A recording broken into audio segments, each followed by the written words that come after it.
afternoon. Honorable Jal Shakti Minister Ji, Honorable Chairman Sir, Honorable Minister of State for Jal Shakti, all the dignitaries, on the dais, off the dais, ladies and gentlemen. It's really a very befitting discussion on such an important issue which is taking place here, for which I would like to convey my and my state government's greetings to the entire Jal Shakti Ministry, heavily chaired by the Jal Shakti Minister Ji. Coming to Tamil Nadu, this is a very unique state because it's having very varied pattern of the rainfall and it has its own challenges. Next please.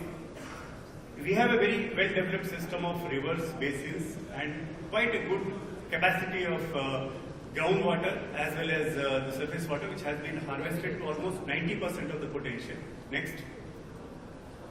We have a very different climate and is the only state where we have the main monsoon as the northeast monsoon, which is during October and December, and again it is cyclonic in nature, so we are not having very assured rain during the succeeding years.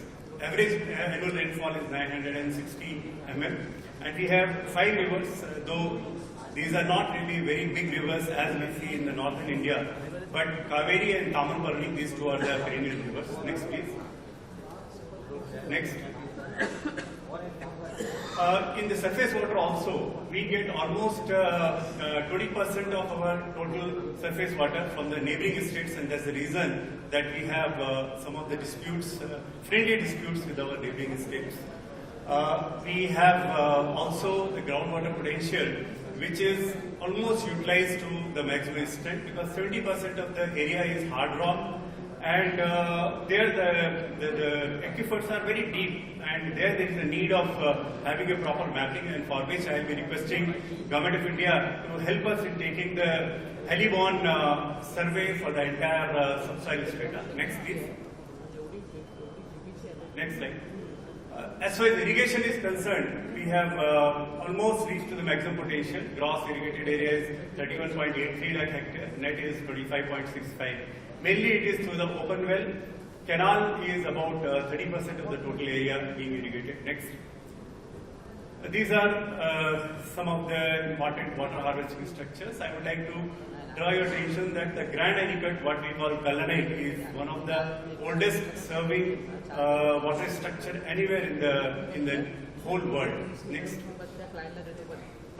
This we can skip already. A lot of things have been told by my previous speakers. What is the effect of climate change? Next please. And how it will be affecting the water resources sector. Again, it has been discussed in length. Next please.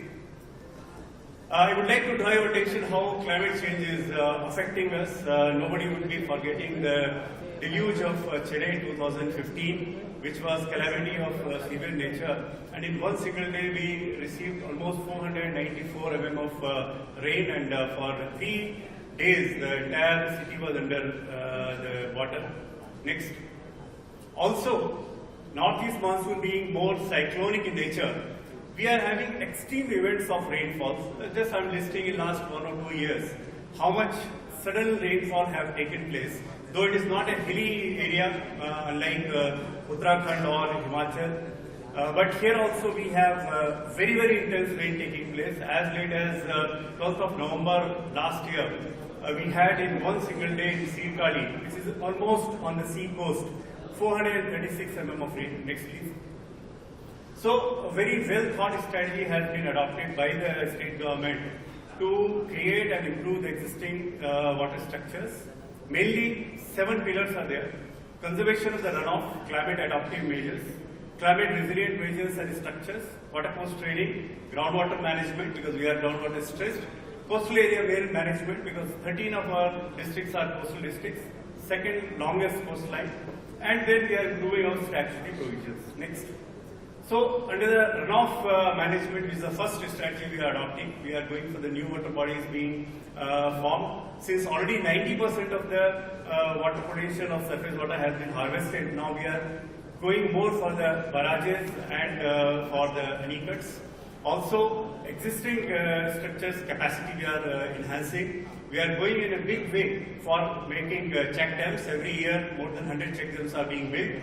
And in 10 years, we are planning to have 1,000 check dams to be constructed. We are identifying paleo channels so that we can store the groundwater. And inter-basin transfer within the state is being taken in a big way. Next. Similarly, go back. Similarly, for climate adaptation also, we are taking very focused attentions for afforestation, catchment of the catchment treatment. We have submitted recently the Narandai Water Kaveri entire catchment treatment plant to the Jal Shakti Ministry, and we are hoping that very soon we will be getting the funds under that. And also we are involving various stakeholders. In a big way we are going for the tail end regulator construction, because most of the rivers, when they are going and meeting the sea, there is seawater intrusion because of over-exploitation. And there we are involving the youths, the NGOs, and also we are focusing on the capacity building. Next. A very unique scheme has been implemented in the Venar Basin, which is part of Kaveri Basin, through the World Bank assistance, to go for bringing the adoptive measures like tail end regulators, new regulators construction, reconstruction, and also canal and drains are being improved. This is a very successful first phase, and second phase we are now going. Next. Similarly, for the climate resilient measures, we are going more for the development of wetlands, recycling, reusing, grey water policy has been made, and we are going for the zero liquid discharge for all our industrial units. Next. For water course training, because sudden very heavy rainfall, particularly cyclonic rainfall, requires very large floodplains, so we are doing a lot of widening of the water course. We are also trying to link all the hydraulic missing link, because with the urbanization of almost 50% in the state, a lot of water courses and water bodies have been either converted into real estate or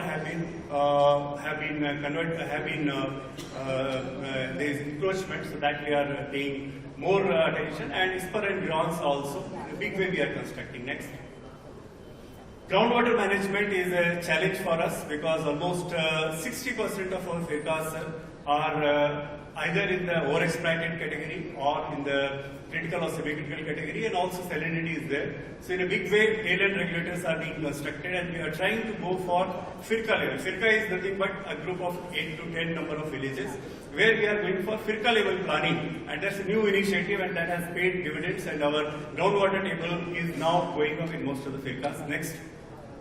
Similarly, coastal management is a big challenge, because the accretion and also erosion taking place in various places. So we are trying to manage that by construction of various the shore protection measures.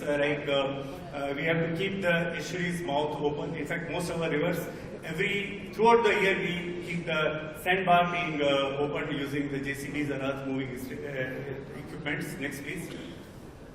And we are conducting a very detailed survey by taking the help of NIOT and others, how climate seawater rise will be affecting us, and accordingly we are making the measures which are going to sustain us in time to come. Next, please. Here I am showing how we are taking the seawater intrusion and what can be the measure. Scientific study has been done, and accordingly the corrective measures are being taken. Next, please. And finally, we are updating our water policies. Our Surface and Groundwater Act is almost on the verge of being put in the public domain. In a big way, eviction of encroachment is being done, so that missing links as well as buried channels are taken, restored, and also extinct water bodies we have identified by the satellite mapping, and we are doing the restoration of all those water bodies with the public participation. And the flood mitigation rules are being put in place. Next. Just would like to inform you that for water augmentation, we are taking many of the existing systems, which are very old systems. We are taking this extension, renovation, and modernization. We are also going for various lift irrigation schemes now, off late. Next.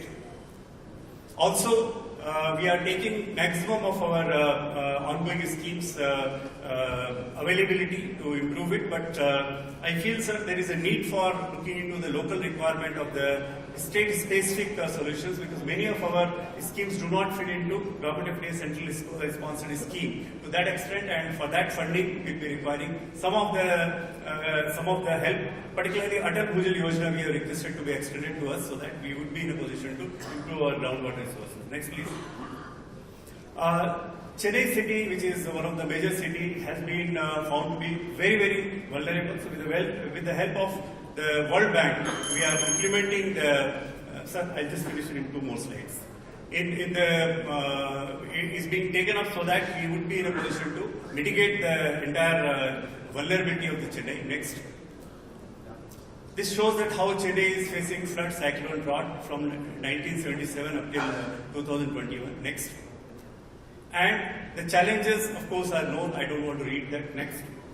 So for that, plan has been made, and I'm sure that in next 4 years' time, we'll be able to take up these projects and we'll be able to make Chennai cities as climate resilient city. Next.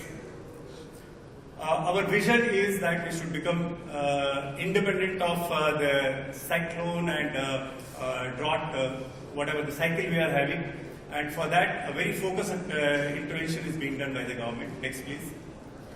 And particularly for the groundwater, we are making more of the emphasis so that it should be available throughout.